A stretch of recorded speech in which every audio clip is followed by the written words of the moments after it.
Hello and welcome everyone on this YouTube platform of IQ Civils IS Academy. This is Harshit Omar, faculty at IQ Civils IS Academy. Now, आज हम इस session में बात करने वाले हैं बहुत ही important topic that is related to your world history as well as international relations. That is how Israel was born. Now, this topic is important because it is a part of your international relations as well as world history also. Okay, so to understand international relation, we should have a proper background of world history. Okay, so in this session, we are going to understand how Israel was born, what were the conditions behind the birth of Israel. तो ये सारी चीजें हम discuss करेंगे. उसी के साथ ही साथ मैं आप सभी को बता दूं that IQ civils IS academy जो कि लेकर आ रहा है पहली बार गुवाहाटी में पूरे नॉर्थ ईस्ट के लिए मॉड्यूल वाइज कोर्सेज. अब आप में से काफी सारे लोग ऐसे भी होंगे जो काफी समय से तैयारी कर रहे हैं बट रिजल्ट नहीं मिल रहा है. किसी का कोई पर्टिकुलर सब्जेक्ट कमजोर होगा, कोई पर्टिकुलर टॉपिक कमजोर होगा, तो अब वो हमारे मॉड्यूल वाइज कोर्सेज को ज्वाइन कर सकता है. नाउ, जैसा कि आप सभी लोग देख सकते हैं कि स्क्रीन पर नीचे रेड कलर की लाइन में मॉड्यूल वाइज कोर्सेज की इंफॉर्मेशन दी हुई है. तो यहाँ पर जीएस पेपर 2 पॉलिटी के बारे में लिखा हुआ है और जिसकी फीस हमने आम जनता को समझकर उनके फाइनेंशियल कंस्ट्रेंट्स को समझकर बिल्कुल कम से कम फीस रखी है. ओके, लाइक जीएस पेपर 2 का मॉड्यूल जो शुरू हो रहा है, ऑनलाइन मॉड्यूल है ये. मॉड्यूल वाइज कोर्सेज ये जितने भी हैं ये ऑनलाइन होंगे बट पूरी ऑफलाइन वाली फीलिंग होगी. आपके 1 to 1 session, doubt clearing sessions होंगे, प्रॉपर नोट्स दिए जाएंगे. क्लियर. एंड प्लस इसके साथ आपको मेंटोरिंग भी मिलता है एंड वो भी सिर्फ 4999 ओनली. तो जीएस पेपर 2 मॉड्यूल मैं खुद लेकर आ रहा हूँ. जीएस पेपर 1 का भी मॉड्यूल कोर्स शुरू हो रहा है. जीएस पेपर 3, 4 सभी के मॉड्यूल वाइज कोर्सेज शुरू हो रहे हैं and all the subjects will be taken by respective teachers. Clear. तो अब सबसे जरूरी चीज क्या है कि 4999 जो कि किसी के भी पॉकेट पर असर नहीं पड़ेगा, क्योंकि हम सभी ने ये चीज एनालाइज की कि काफी सारे बच्चे जो घर से आ नहीं सकते और इस टाइम पर जो नॉर्थ ईस्ट में सिचुएशन है जिसकी वजह से बच्चे घर से बाहर उतना ज्यादा अदर स्टेट से आ भी नहीं सकते, तो इसलिए हमने इन सभी चीजों को ध्यान में रखते हुए इस मॉड्यूल वाइज कोर्सेज को डिजाइन किया है ताकि आपको ज्यादा फाइनेंशियल बर्डन ना हो और आपका अगर अगर आप 4-5 साल से कोई तैयारी कर रहे हैं तो आप एक पर्टिकुलर मॉड्यूल वाइज कोर्स खरीद सकते हैं. और जो ऑनलाइन इसी तरीके से मॉड्यूल वाइज तैयारी करना चाहते हैं तो वो डिफरेंट डिफरेंट मॉड्यूल्स को परचेज कर सकते हैं. सारी क्लासेस लाइव होंगी ऑनलाइन. सारी चीजें, नोट्स, सभी चीजें, हैंड आउट, सारी चीजें आपको दिए जाएंगे. ओके. तो पहली बार ऐसा हो रहा है कि नॉर्थ ईस्ट में इतना चीप कॉस्ट में IQ सिविल्स IS एकेडमी आप सभी का ध्यान रखते हुए ये कोर्स लेकर आ रहा है. हमने ये भी डिसाइड किया है कि हम इसमें सिर्फ 500 स्टूडेंट्स को लेंगे. तो जो फर्स्ट 500 स्टूडेंट्स आएंगे उनके लिए फीस है 4999. बाकी अगर 500 स्टूडेंट्स के बाद जो भी आते हैं तो उसके बाद फीस इंक्रीज हो जाएगी. अराउंड 7999 फीस हो जाएगी. ओके, बट हमारा मेन मोटिव है 500 स्टूडेंट्स को लेना जो कि इसका लाभ उठा सके जिन्हें जरूरत है. क्लियर. तो मैं आप सभी से यही कहूंगा कि बिल्कुल भी देरी ना करें, जल्द से जल्द एनरोल करें इस कोर्स में. और साथ ही साथ IQ सिविल्स IS एकेडमी के ऑफलाइन कोर्सेज भी शुरू होने जा रहे हैं. 5 जुलाई से नया बैच शुरू हो रहा है, 12 जुलाई एंड 19 जुलाई. तो जल्द से जल्द आप सभी लोग एनरोल करें हमारे साथ और यूपीएससी सिविल सर्विसेज प्रिपरेशन का एक प्रॉपर गाइडेंस प्राप्त करें. क्लियर. तो अब आगे बढ़ते हैं. जैसा कि मैंने बताया कि आज हम इस सेशन में डिस्कस करने वाले हैं बर्थ ऑफ इसराइल के बारे में। बहुत इंपॉर्टेंट टॉपिक है। आप सभी ने सुना होगा that the term Middle East के बारे में आप सभी ने सुना होगा। Middle East, okay. Now Middle East ये जो टर्म है, this is definitely a region that gives headlines to the daily newspaper and news channels also. Okay, so here we will discuss this region in a very simple manner and will know why this region takes so much importance in world politics. इसका इतना ज्यादा importance क्यों है in world politics? Getting my point? So today in this session we will discuss the birth of Israel. Okay. Now, तो जब हम birth of Israel की बात करते हैं, थोड़ा हम जेनेसिस पर भी ध्यान देंगे। Genesis, idea of Israel, okay, इन सभी चीजों पर ध्यान देंगे अभी। तो ये कुछ मैंने ऑर्डर ऑफ इवेंट्स आप सभी के सामने लगा रखे हैं। That modern Israel can find its origin in Zionism and this movement was established in 19th century by Theodor Herzl and leader वो बनते हैं जायनिज्म के। समझ में आ रहा है? सो थियोडर हर्जल कौन है, ये सारी चीजें अभी मैं डिस्कस करूंगा। Then Ottoman controlled Palestine, the original homeland of Jews, was chosen as the most desirable location for a Jewish state. So remember this thing, before the birth of Israel, that means before 1948, okay, and from 1453 till the end of First World War, till the end of First World War, there was an empire in Middle East called as Ottoman Empire. Ottoman Empire में ही ये पूरा state आता था, Palestine and Israel जो आज आप बोलते हैं वो, ये सभी ऑटोमन्स के कंट्रोल में था। क्लियर? तो इन सभी चीजों के बारे में थोड़ा हिस्टोरिकल बैकग्राउंड हम समझने की कोशिश करेंगे। ओके, सो रशियन रेवोल्यूशन, अब याद रखिएगा, दो फेजेस में हुआ है। फर्स्ट, सबसे पहली बार रशियन रेवोल्यूशन हुआ था 1905 में, but it was failed. Okay, and then उसके बाद 1917 में रशियन रेवोल्यूशन होता है। रशियन रेवोल्यूशन का क्या रोल है बर्थ ऑफ इसराइल में, ये सारी चीजें हम डिस्कस करेंगे। Okay, then after the end of first world war, जब ऑटोमन एम्पायर कोलैप्स कर जाती है, ब्रिटेन जो है पैलेस्टीन को टेक ओवर करता है। Clear?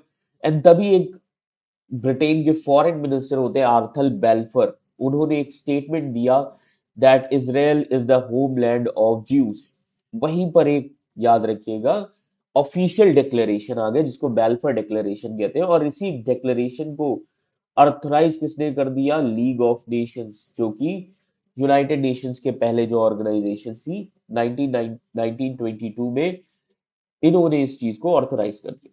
So after the second world war in 1945, United states ने ही जायनिस्ट कॉज, मतलब ज्यूस के बारे में, ज्यूस का जो नेशंस का मुद्दा है उसको उठाया, and finally United states of America supported the birth of Israel.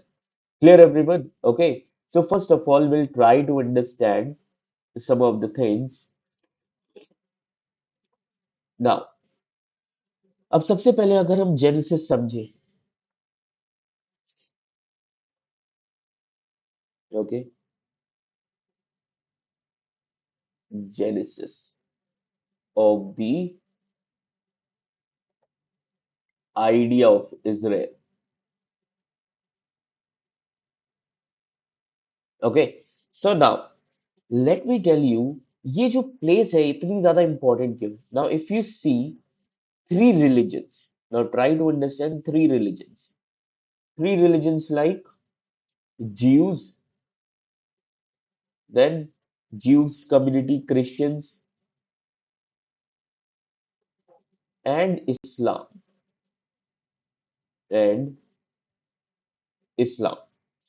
These three believe in a common prophet. These three, they believe in a common prophet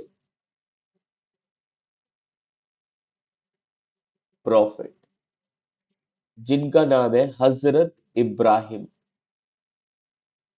Hazrat Ibrahim. Clear? But in a span of time, okay, इन तीनों का belief किसमें? Hazrat Ibrahim, but in a span of time due to differences.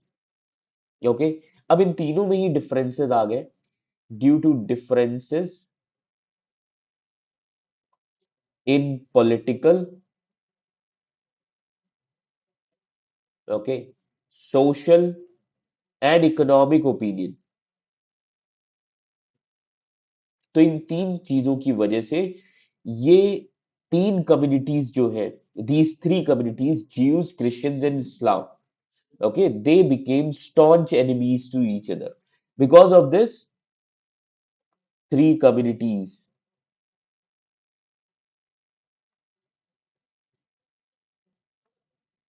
became enemies.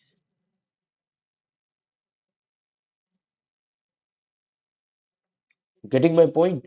ये याद रखिएगा. And gradually you will see Europe became the homeland for Christians. अब Europe क्या बन गया? Homeland. So gradually, so after the birth of Christianity, Europe में Christianity spread होना शुरू हुई एंड फाइनली यूरोप क्या हो गया? Europe homeland of Christianity.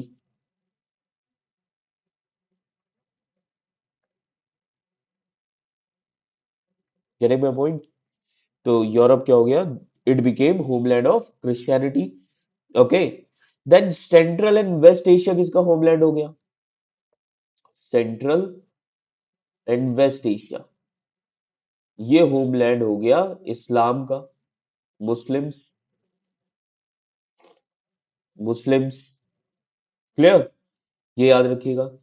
सो अब बचा किसका होमलैंड? ज्यूस का। थर्ड कम्युनिटी कौन है? ज्यूस। ओके, तो अब किसको होमलैंड चाहिए? ज्यूस को चाहिए। कहानी ये, तो ज्यूस का भी होमलैंड होना चाहिए। ओके, ये याद रखिए। क्लियर? सो वर्ल्ड हिस्ट्री में जब हम शुरू करते हैं, आप में से जितने लोगों ने वर्ल्ड हिस्ट्री की क्लास ली है मेरी, वर्ल्ड हिस्ट्री में जब हम शुरुआत करते हैं, उसकी शुरुआत मेन कहां से होती है? The relation between Roman empire, relation between Roman empire and Arab. Clear? तो जब इस्लाम एक्सपेंड कर रहा था यूरोप की तरफ, तब एक बहुत इंपॉर्टेंट इवेंट हुआ। इवेंट का नाम था crusade. Crusade means holy war. Holy war किसके बीच में? Between Christians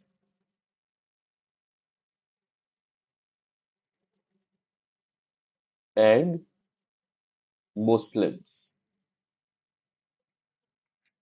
clear? Between Christians and Muslims. Okay, ये याद रखिएगा। So this resulted into, this is called as crusade. Clear? Now अब कहानी बेसिकली शुरू कहां से हुई? So let me tell you, थोड़ा कहानी बताता हूँ रोमन एम्पायर की। अब रोमन एम्पायर जो है, रोमन्स, ओके, सो रोमन्स इन 71 एडी, 71 एडी में रोमन्स ने क्या किया? रोमन एम्पायर ने ज्यूस को निकाल दिया पैलेस्टीन से। They drove out Jews, they drove out Jews from where? From Palestine. Okay, because Roman Empire का कंट्रोल पूरे यूरोप एंड मिडल ईस्ट में था। क्लियर? अब पैलेस्टीन क्या है? Palestine was the holy land for all the three religions. Palestine क्या है?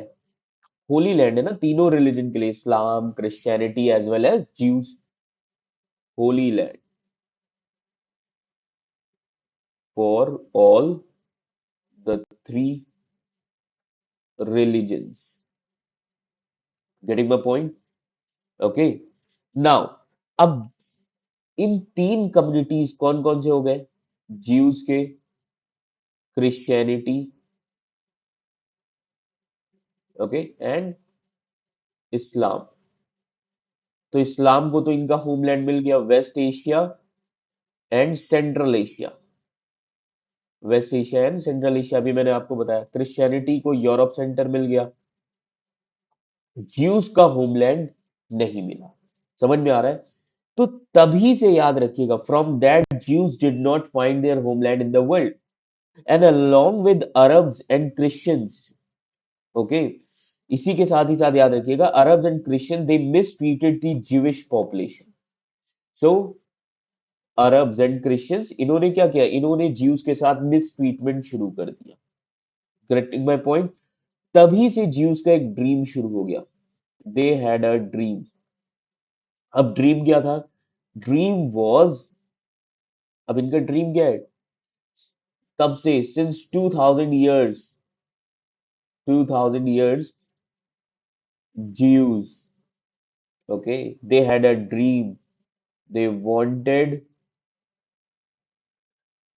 their homeland. अब ये अपनी होमलैंड चाहते थे। Getting my point?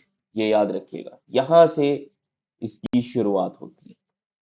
अब ये अपना होमलैंड चाहते थे। क्लियर? ये याद रखिएगा। सबसे इंपॉर्टेंट चीज है कि अब दूसरी सबसे बड़ी बात ये कि अब ज्यूज जो है, ओके, ज्यूज सबसे एंशियंट कम्युनिटी। ज्यूज, थोड़ा ज्यूज के बारे में आपको बता देता हूँ। Jews ancient community, ancient community, okay. तो ज्यूज कम्युनिटी है रिलीजन जुडाइज्म, जुडाइज्म। क्लियर? ये याद रखिएगा। Economically they are very powerful, okay, पैसा काफी ज्यादा है, okay. So finally they got inspired by nationalism, okay. तो इसीलिए वो नेशनल होम की बात करने लगते। सो मॉडर्न वर्ल्ड में दो चीजें सबसे ज्यादा इंपॉर्टेंट आई, ओके। तो Jews economically very strong, economically very strong, okay. Now in modern world there are two pillars, there are two pillars in modern world. So first pillar is capitalism, okay. ये क्या show करता है? Capitalism shows economic identity, economic identity. Another pillar is nationalism. Nationalism क्या show करता है? Political identity, political identity.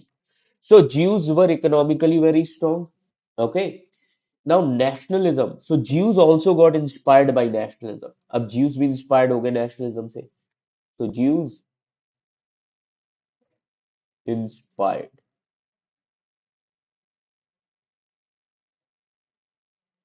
by nationalism. And then इन्होंने एक movement शुरू किया कि अब हम हमारा भी नेशनल होम बनाएंगे। ओके।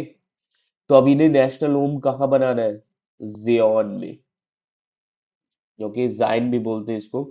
जाइन, जहां पर, अब जाइन कहां पर लोकेटेड है? जाइन कहां पर लोकेटेड है? It is a temple mount, it is a temple mount, okay. That means a mountain and temple on top. There is a mountain and temple on top. Clear everyone? Okay, ये याद रखिएगा। तो अब Jews ने क्या कहा? They say that area around that mountain is our national home.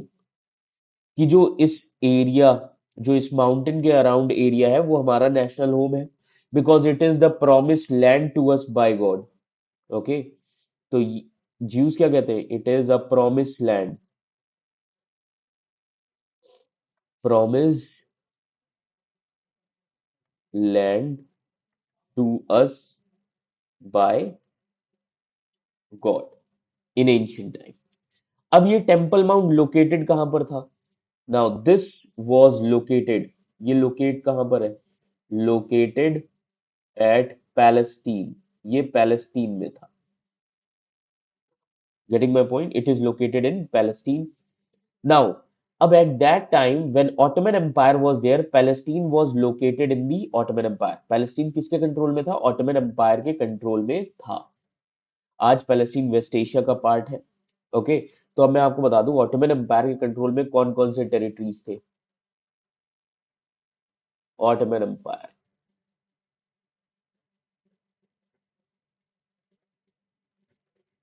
They captured Constantinople in 1453। Constantinople, Constantinople क्या है? मॉडर्न डे इस्तांबुल, और you can say Turkey. Getting my point? अब if you see the location of Turkey, it connects West Asia with Europe. Okay, now अब Constantinople main territory था किसका? Ottoman empire का। तो Ottoman empire जो पूरी थी पूरे वेस्ट एशिया में फैली हुई थी। तो ऑटोमन एम्पायर के कंट्रोल में क्या क्या था? नाउ ऑटोमन एम्पायर के कंट्रोल में, let me tell you, under the control of Ottoman Empire, Palestine was there, Palestine, getting my point? Then Libya, Libya was there. Okay,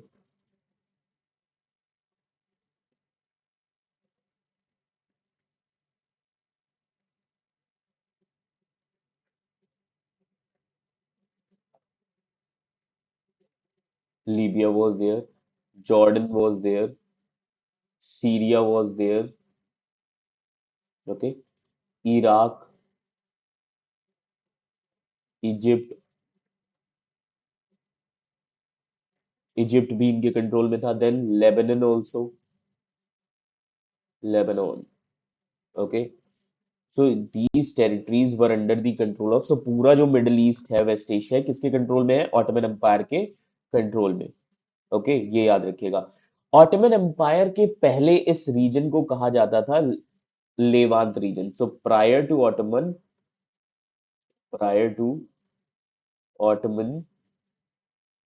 this region is called as Levant. ये पूछा भी गया आप सभी से prelims 2022 में Levant reason के बारे में, तो ये याद रखिएगा। Getting my point? Okay, so अब ज्यूज ये कहते थे that palace that Israel is the land, Israel is the promised land for Jews. अब ये कहां पर लिखा हुआ है? It is written in the Bible that Palestine as a land belongs to Jews and Bible is holy scripture. Okay, so it is genuinely written, it was not mythical. Getting my point? And finally अब आप देखेंगे कि movement की शुरुआत होती है 1896 से। So I hope this much is clear. ये सिनेरियो आपको समझ में आ गया होगा। क्लियर? नाउ मूवमेंट की शुरुआत अब होती है 1896। Now will try to understand the things. Okay, now in 19th century, सिर्फ चार्ट के फॉर्म में पढ़ोगे तभी समझ में आएगा। समझ में आ रहा है? 19th century. ओके, फाइनली जो ज्यूस का ड्रीम था 2000 साल से, वो डिमांड में कन्वर्ट हो गया। तो 19th सेंचुरी में क्या हुआ? Okay, dream of juice converted into demand. पहले क्या था? 2000 ईयर से ड्रीम था, अब वो डिमांड में कन्वर्ट हो गया। सो फाइनली इन 1896, 1896, अब याद रखिएगा कहानी यहीं से शुरू होगी। Clear? So this was started as a movement. तो अब एक मूवमेंट शुरू हुआ 1896 से, called as Zionism movement. Zionism movement, getting my point? And this movement was started by whom? Started by Theodor Herzl. ये याद रखिएगा, this movement was started by Theodor Herzl. Okay, ये याद रखिए। अब ये मूवमेंट शुरू कहाँ हुआ?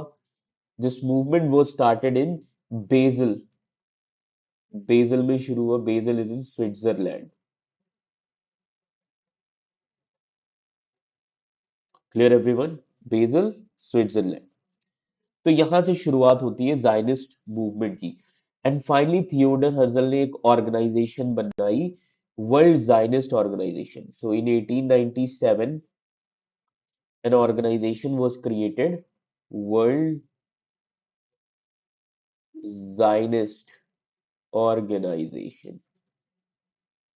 This organization was created. Clear?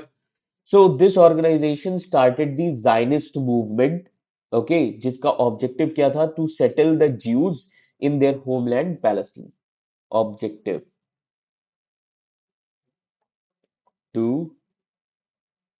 settle the Jews in their homeland Palestine.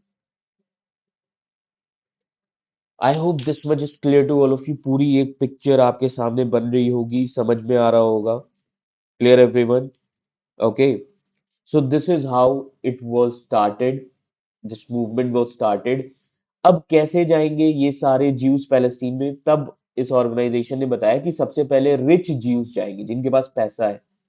They will go to Palestine, what they will do, they will start purchasing the land from Palestinian Muslims. तो rich Jews जाएंगे Palestinian Muslim से, land खरीदेंगे और धीरे धीरे settle होना शुरू करेंगे। Clear? So gradually other Jews will also go there and they started settling down. Okay, तो जब रिच ज्यूज वहां पर सेटल हो जाएंगे, then eventually all poor Jews will also go there and settle. Okay, and then Jews will have their own area, तब इनका एक अपना एरिया शुरू होगा। तो पहला जो ज्यूज का माइग्रेशन हुआ वो होता है 1896 से। Okay, so first Jewish migration started from 1896. Getting my point? 1896 से ये सारी चीजें शुरू होती। क्लियर? नाउ अब मैंने आपको बताया कि फर्स्ट वर्ल्ड वॉर हुआ, और फर्स्ट वर्ल्ड वॉर में Britain was against Ottoman empire. Okay, so so first world war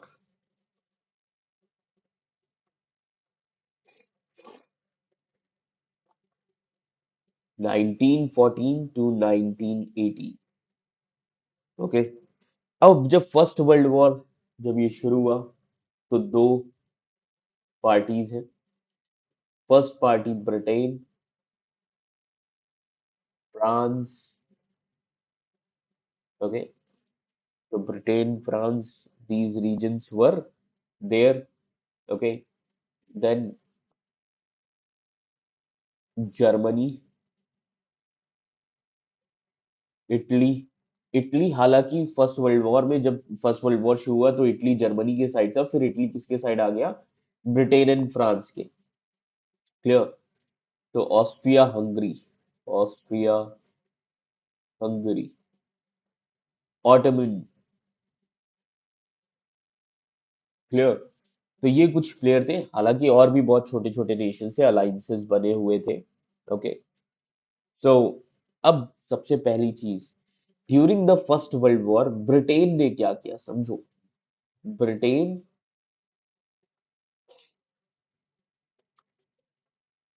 promised. Okay, Britain ने प्रॉमिस किससे किया? जो इजिप्ट के रूलर थे। इजिप्ट के रूलर कौन? Zaghlul, Zaghlul Pasha, Zaghlul Pasha. He was the ruler of Egypt. Egypt से बोला कि तुम हमारे साइड रहना, हम तुम्हें इंडिपेंडेंस दे देंगे। तो इनसे प्रॉमिस किया कि आपको इंडिपेंडेंस दी जाएगी। Egypt, Zaghlul Pasha of Egypt for independence. Clear? Then then Arab leader थे एक, मोहम्मद हुसैन, मोहम्मद हुसैन। इनसे भी प्रॉमिस किया, मोहम्मद हुसैन। ओके, इनसे भी प्रॉमिस किया कि हम आपको हेल्प करेंगे,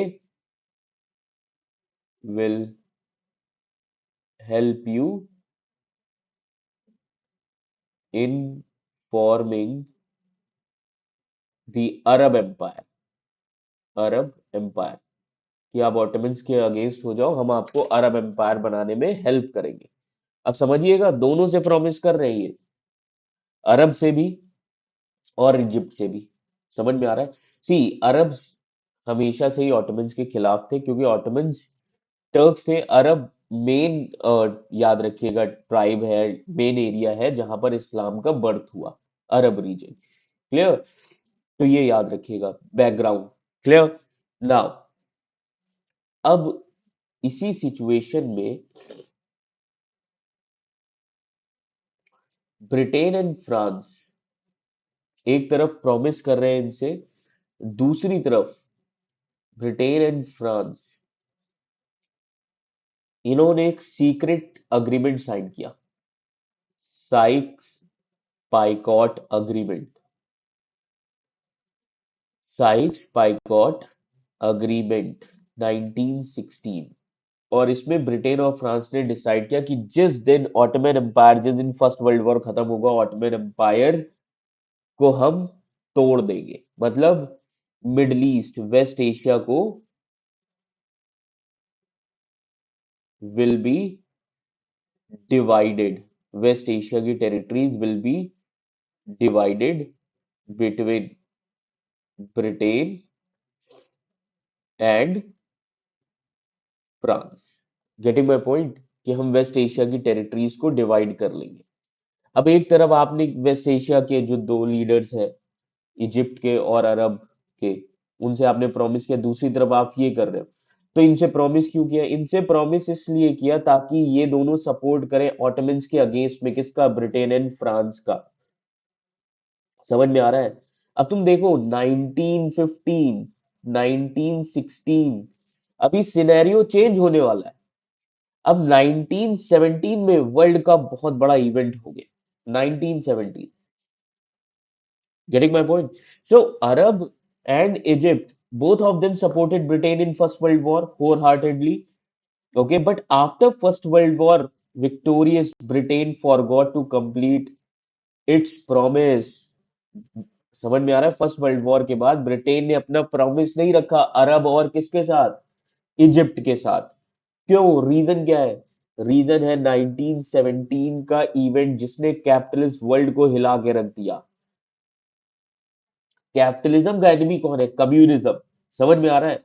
तो एक बहुत बड़ा रेवोल्यूशन हो गया वर्ल्ड में, रशियन रेवोल्यूशन 1917।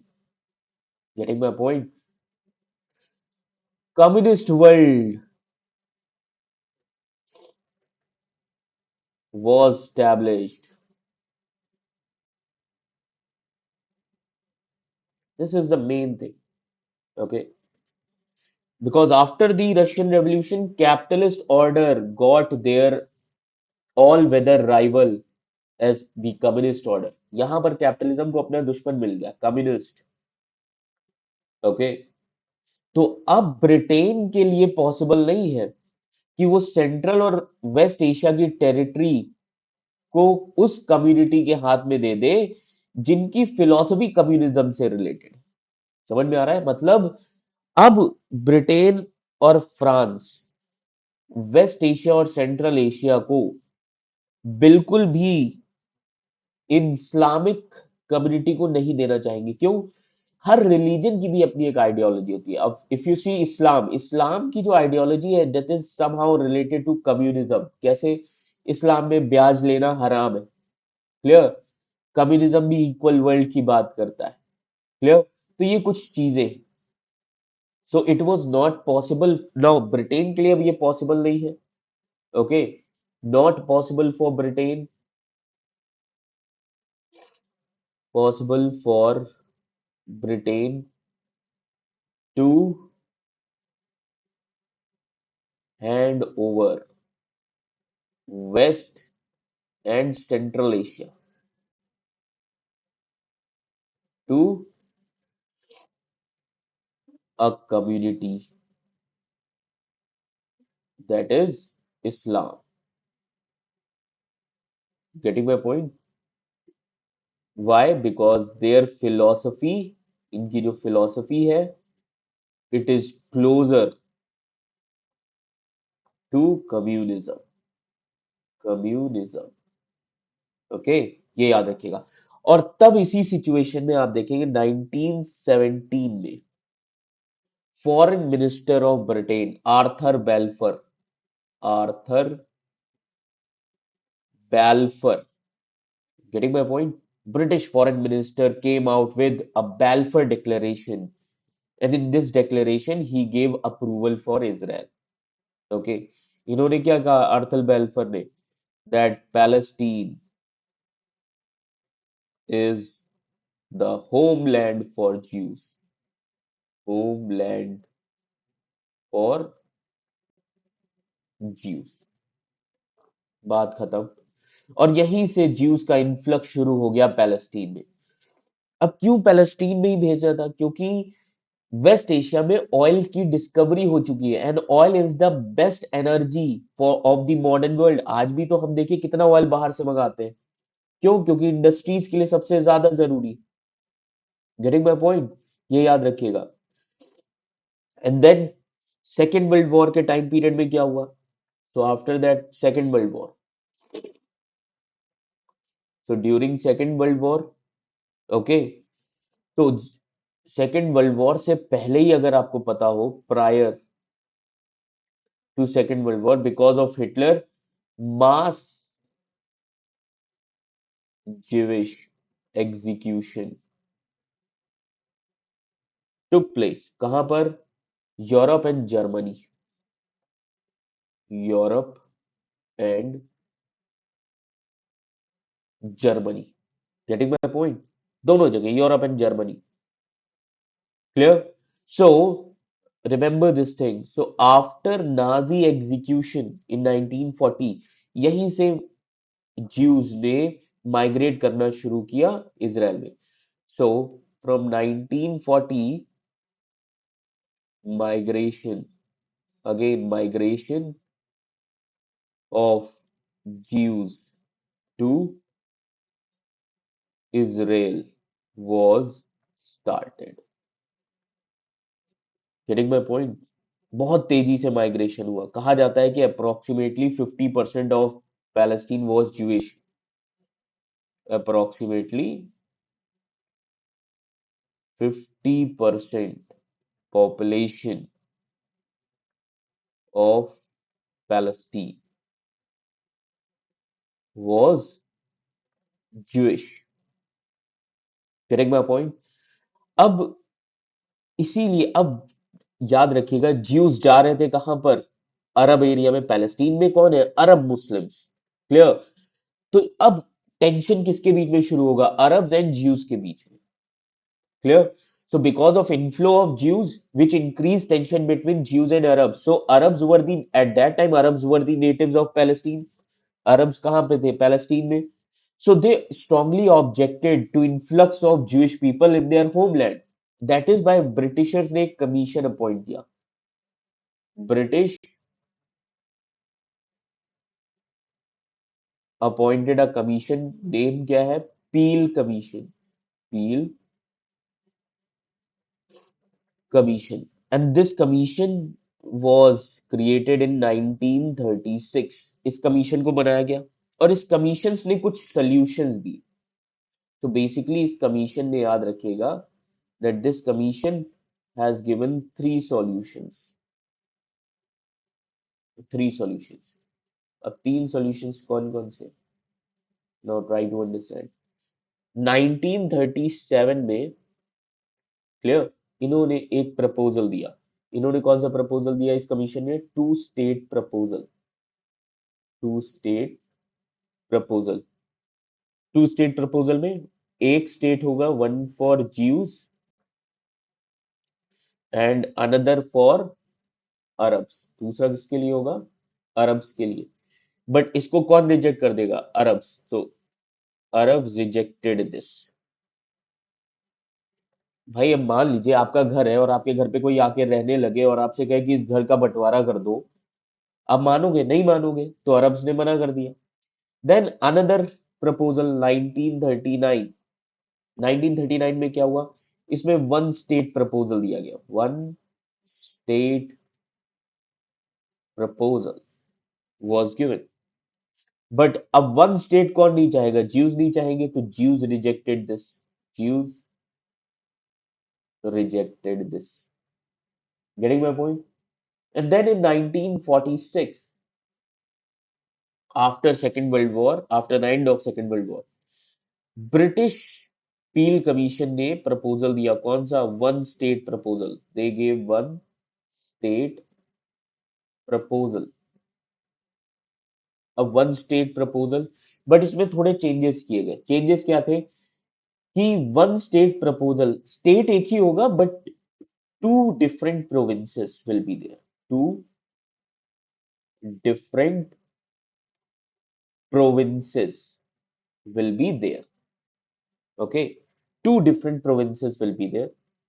अब टू डिफरेंट प्रोविंसेस मतलब एक प्रोविंस किसकी होगी? ज्यूस की, अनदर प्रोविंस अरब्स की। Getting my point? तो ये तीन प्रपोजल इस कमीशन ने दिए। So after the end of second world war, United states of America emerged as a super power. So end of second world war, USA became super power. दो super power थी, another USSR. Getting my point? Clear? अब USSR ने क्या किया उस time पर? USSR created red wall. Red wall represents communism. USSR ने पूरे ईस्टर्न यूरोप में कम्युनिज्म को स्प्रेड कर दिया। Created red wall in eastern Europe, पूरी ईस्टर्न यूरोपियन कंट्रीज कम्युनिस्ट हो गई। समझ में आ रहा है? जिसकी वजह से यूएस, जो कि कैपिटलिस्ट नेशन है, वो डर जाएगा, बहुत कॉशियस हो जाएगा। तो अब यूएस को एक कैपिटलिस्ट सेंटर बनाना ही होगा। अब यूएसएसआर बना। यूएसएसआर का पार्ट सेंट्रल एशिया भी है, यूएसएसआर का पार्ट ईस्टर्न यूरोप भी है। तो अब यूएसएसआर का अगला टारगेट कौन होगा? West Asia. वेस्ट एशिया को यूएस देना नहीं चाहेगा क्योंकि वहां पर ऑयल है। अगर यूएसएसआर का कंट्रोल आ गया, कम्युनिज्म आ गया वेस्ट एशिया में, तो कैपिटलिस्ट के हाथों से ऑयल निकल जाएगा। समझ में आ रहा है? सो इसीलिए याद रखिएगा, that is why USA stood in support of Jews। अब यूएस सपोर्ट करेगा कि इनका होमलैंड बनाया जाए। Getting my point? And finally you will see that in September 1947, United Nations voted, United Nation ने वोट किया किस चीज के लिए? To divide Palestine, to divide Palestine, because all the capitalist and Western countries supported partition of Palestine, कि Palestine को divide किया जाए टू पार्ट्स में, two parts. Getting my point? जिसमें से एक होगा Jewish state and another Arab state, Arab state. Clear? But Arabs once again rejected this proposal। Arabs ने फिर से रिजेक्ट किया इसको, Arabs rejected this। Getting my point? Clear? And finally, this plan moved forward with the withdrawal of British delegates। क्योंकि second world war, क्योंकि first world war के बाद Palestine किसके कंट्रोल में था? ब्रिटेन के कंट्रोल में। ओके, तो अरब ने इस ऑफर को रिजेक्ट किया। तो अब आप देखिए, अरब इस ऑफर को कभी नहीं मानेंगे। Getting my point? तो टू स्टेट प्रपोजल दिया, Arab rejected this. Okay, but this plan, okay, this plan moved forward, इस प्लान को ही ले जाया गया, this plan moved forward and finally on 1st January 1st January 1948, David Gurion David Gurion declared declared birth of Israel, birth of Israel. Getting my point? इन्होंने declare कर दिया कि इजराइल का बर्थ हो चुका है as a Jews state, as Jews state. Getting my point? Okay, and ये आप देख सकते हैं as a Jews state, you can see here, ये न्यूज़पेपर का कटिंग मैंने भी आप सभी के लिए रखा हुआ है ताकि आप देखें कि इजराइल का बर्थ हुआ कैसे. You can see this Palestinian Post newspaper, state of Israel is born. Getting my point? ये आप देख सकते हैं. Clear? And finally, okay, finally this was the birth of Israel. This is how Israel was born. इस तरीके से Israel का birth हुआ. समझ में आ रहा है? Okay, birth of Israel. And यहीं से शुरू होती है वेस्ट एशियन क्राइसिस, यहीं से शुरू होगी. And because of this beginning of West Asian crisis.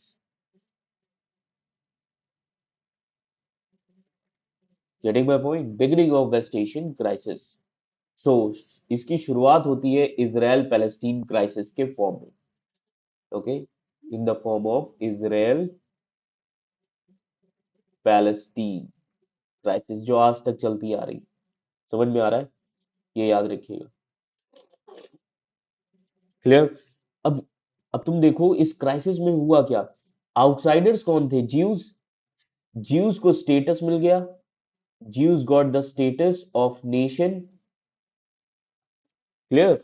और दूसरी तरफ जो नेटिव्स थे पैलेस्टीनियन, ओके, नेटिव्स अरब जो पैलेस्टीन में रह रहे थे, clear, they became identity less.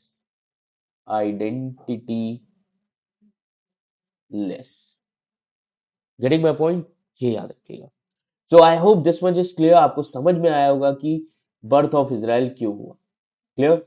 Now अब क्वेश्चन ये, why United states of America supported Israel.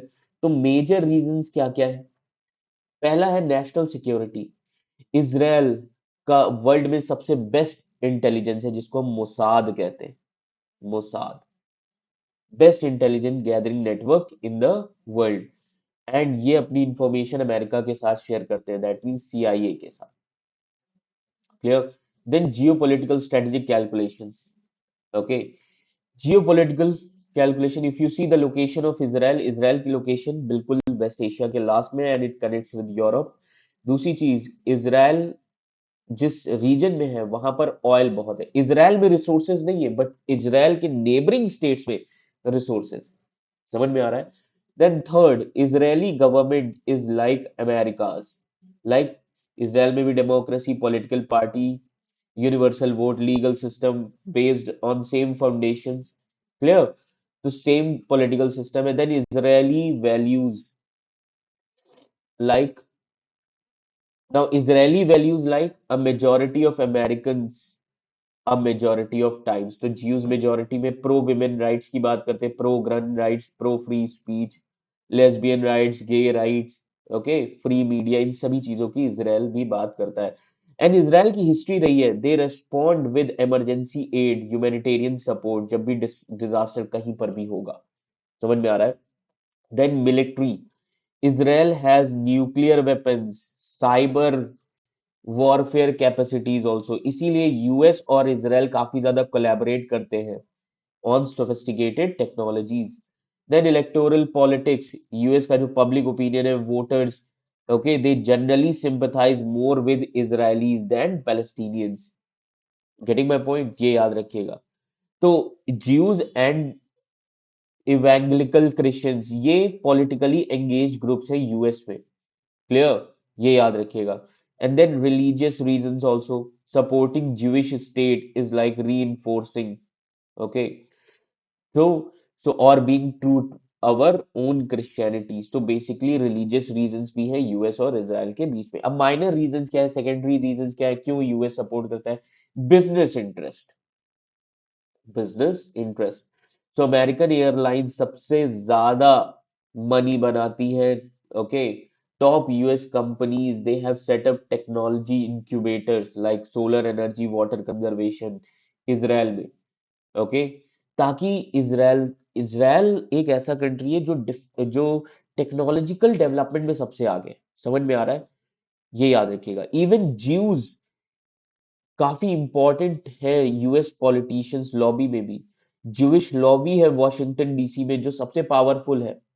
National rifle association. समझ में आ रहा है? पूरी दुनिया को हथियार बेचना.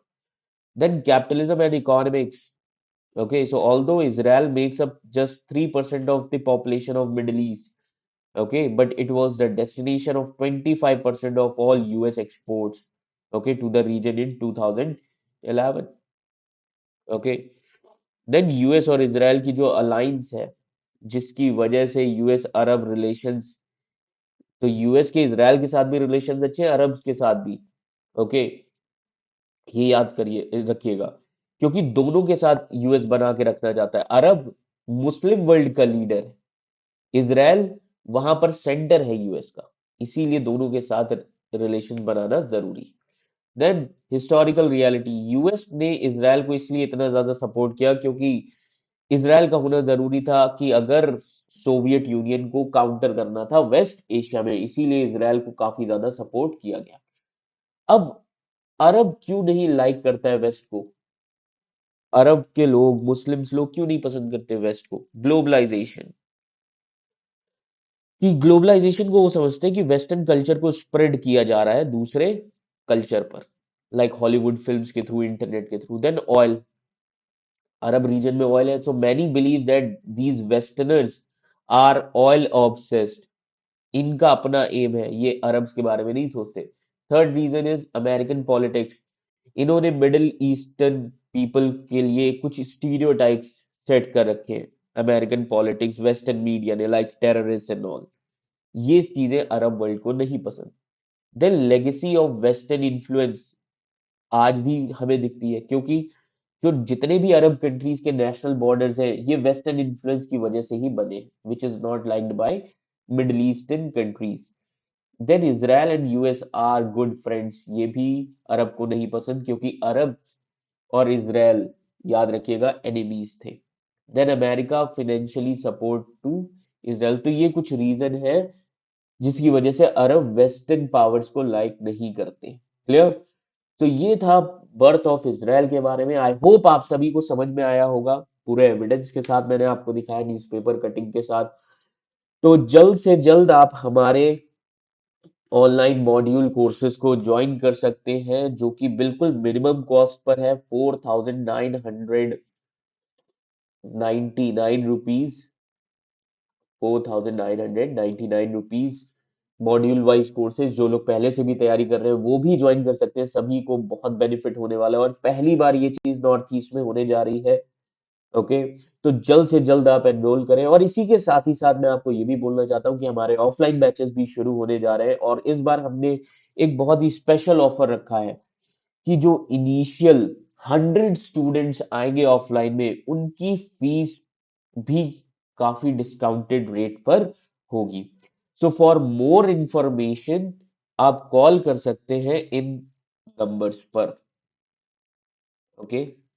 इन नंबर्स पर आप कॉल कर सकते हैं. तो IQ सिविल्स IAS एकेडमी के साथ बने रहने के लिए बहुत बहुत धन्यवाद, बहुत बहुत शुक्रिया. और इस वीडियो का PDF आप डाउनलोड कर सकते हैं हमारे टेलीग्राम चैनल, उसको ज्वाइन कर सकते हैं और जल्द से जल्द आप एनरोल करें हमारे साथ ऑफलाइन ऑनलाइन कोर्सेज में. इस बार पहली बार ऐसा हुआ है कि IQ सिविल्स IAS एकेडमी बहुत ही डिस्काउंटेड रेट में कोर्सेज प्रोवाइड करने जा रहा है पूरी सोसाइटी के फाइनेंशियल कॉन्स्टेंट को मद्देनजर रखते हुए। So thank you so much for your support and cooperation. Thank you.